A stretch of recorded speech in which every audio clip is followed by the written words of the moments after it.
Hi hello सगळ्यांना, मी विभा तुमचा V3 food and vlog या यूट्यूब चॅनलवर स्वागत करते। कांदा आणि बटाटा भजी सारखे तेच भजी खाऊन कधी कधी कंटाळा येतो, त्यामुळे आज आपण वेगळी भजी ट्राय करूया। आज आपण बनवणार आहोत मशरूमची भजी। त्यासाठी आपण इथे मशरूम घेतलेले आहेत, स्वच्छ धुवून आपण त्याचे 2 काप करून घेतलेले आहेत, तुम्ही बघू शकता अशा पद्धतीने। त्याचबरोबर आपण चण्याचं पीठ घेतलेलं आहे आणि ओवा घेतलेला आहे थोडासा, मीठ चवीप्रमाणे, लाल तिखट मसाला आणि हळद घेतलेली आहे। प्रथम आपण बॅटर तयार करून घेऊया भजीसाठी।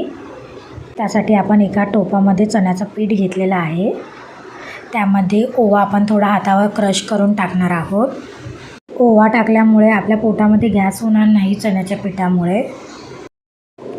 त्यानंतर त्यामध्ये आपण चवीप्रमाणे मीठ टाकून घेऊया।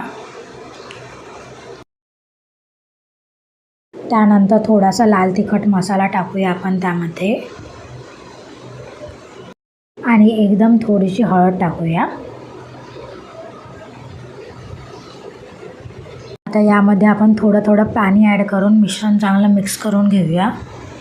चण्याच्या पिठामध्ये असलेल्या गठळ्या आपण चांगल्या हाताने सोडवून घेऊया।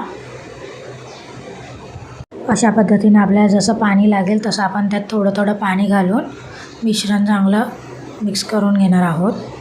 आता आपलं बॅटर पूर्ण तयार झालेलं आहे, तुम्ही बघू शकता एवढी कन्सिस्टन्सी आपल्याला हवी आहे। आता एका बाजूला आपण कढईमध्ये तेल गरम करण्यासाठी ठेवून देऊया। आता तेल आपलं एका बाजूला गरम होतं आहे, तोपर्यंत आपण मशरूम बॅटरमध्ये टाकून त्याला सर्व बाजूने चण्याचं पीठ लावून घेऊया। आता आपलं तेल चांगलं गरम झालेलं आहे। आता आपण त्यामध्ये एक मशरूमची भजी सोडून घेऊया। मध्यम आचेवरच आपण मशरूमची भजी फ्राय करून घेणार आहोत।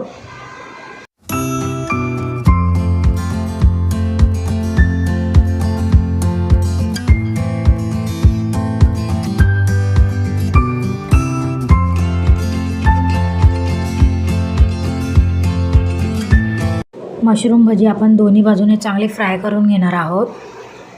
पावसाळ्यामध्ये कांदा भजी आणि बटाटा भजीसोबत मशरूम भजीसुद्धा चांगला ऑप्शन आहे। त्याचबरोबर मशरूमचे अनेक फायदेसुद्धा आहेत, त्यामुळे नक्की तुम्ही ट्राय करून बघा मशरूमची भजी।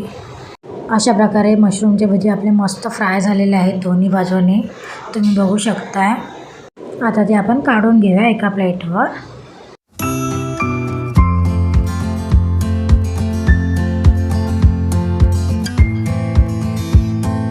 अशाच पद्धतीने आपण बाकीचे मशरूमची भजीसुद्धा फ्राय करून घेणार आहोत।